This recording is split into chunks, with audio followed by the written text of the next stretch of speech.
বেশিরভাগ ভালোবাসার সম্পর্ক শেষ হয় অবহেলার মিথ্যা অভিযোগের কারণে।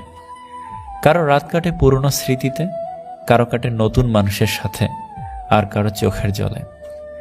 ভালোবাসা কোনোদিন ফুরায় না, যেটা ফুরে সেটা হলো প্রয়োজন। ভালোবাসা এমন একটা স্বপ্ন যেটা পূরণ করতে দুজন মানুষ লাগে, আর ভাঙতে একজনই যথেষ্ট। একসাথে হাসার মানুষ অনেক পাবেন, কিন্তু আপনার কান্না শুনে নিজেও কষ্ট পাবে এমন মানুষ হাতে গোনা। ঝগড়ার পর, অভিমান শেষে দুজন যখন আবার মন খুলে কথা বলতে থাকে, সেই মুহূর্তের মতো সুন্দর আর কিছু হতে পারে না। গুরুত্ব না থাকলে একই ছাদের নিচেও দূরত্ব লাগে, গুরুত্ব থাকলে একই আকাশের নিচে থাকলেও কাছের মনে হয়।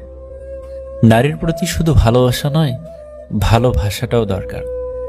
নিজেকে কখনো অপদার্থ ভেবে থামিয়ে রাখবেন না, কারণ নষ্ট ঘড়িটাও দিনে 2 বার সঠিক সময় দেখায়। প্রতিষ্ঠিত হতে ধৈর্য লাগে, বদলাতে লাগে সময়। মানুষ কঠোর হতে শেখে যখন সে অপমানিত হয়। জীবনটা অনেকটা জ্যামিতির উপপাদ্যের মতো। চিত্র দেখলে মনে হয় খুব সহজ, কিন্তু প্রমাণ করতে গেলে বোঝা যায় জীবন কতটা কঠিন।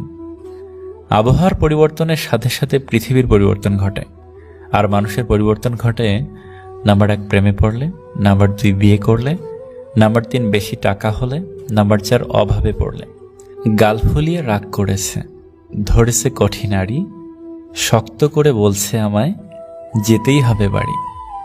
কেমন করে বোঝাই তাকে পরের চাকরি করি, ব্যস্ত সময় থমকে আছে নষ্ট হাতের ঘড়ি।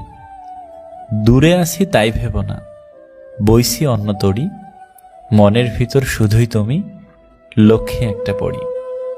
ভালো থাকুক পৃথিবীর সকল স্বামী স্ত্রীর বন্ধন। তুমি যদি সমস্যাকে বড় করে দেখো, তাহলে কখনো সমাধানের পথ খুঁজে পাবে না। কারো উন্নতি দেখে হিংসা করবেন না, শিক্ষা নেন, তাহলে আপনারও উন্নতি হবে। কেউ ভালোবাসলো কিনা সেটা ভেবে সময় নষ্ট না করে কি করে ভালোবাসার যোগ্য হওয়া যায় তার চেষ্টা করা উচিত। যাদের একা থাকার অভ্যাস আছে, তারা পৃথিবীর সবচেয়ে কঠিন পরিস্থিতিকেও সহজে মেনে নিতে পারে। জীবনে কত দামি দামি রেস্টুরেন্টে কত দামি দামি খাবার খেলাম, কিন্তু মায়ের হাতের রান্নার স্বাদ কোথাও পেলাম না। বাবার মেয়ের সম্পর্ক সবসময় এত সুন্দর হয় কেন জানেন?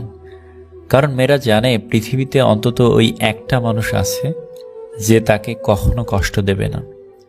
সম্পর্কের এক পর্যায়ে আমরা একে অপরকে কেমন আছো জিজ্ঞাসা করতেও ভুলে যাই। কেউ দুঃখ দিলে তা আপনাকে ছুঁতেও পারবে না, যদি এই 4টি কথা মনে রাখেন। নাম্বার 1, দুঃখের পরেই সুখ আসে, এই কথাটা সর্বদা মনে রাখবেন। নাম্বার 2, মনে রাখবেন রব যা করে ভালোর জন্যই করে।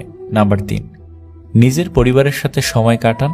নাম্বার 4, অতীত ভুলে গিয়ে বর্তমানে বাঁচতে শিখুন। কথা দিয়ে না রাখার চেয়ে কথা না দেওয়া অনেক ভালো। হারানোর সময়টাকে শুধু মিস করা যায়, কখনো ফিরে পাওয়া যায় না। যে স্বামী তার স্ত্রীকে বেশি বেশি সন্দেহ করে, সে হয়তো তাকে হারানোর ভয় করে, নয়তো তার দোষ খুঁজে তাকে অপবাদ দিতে চায়। রাগ করে দূরে যাওয়া নয়, অভিমান করে পাশে বসে ঝগড়া করার নামই ভালোবাসা।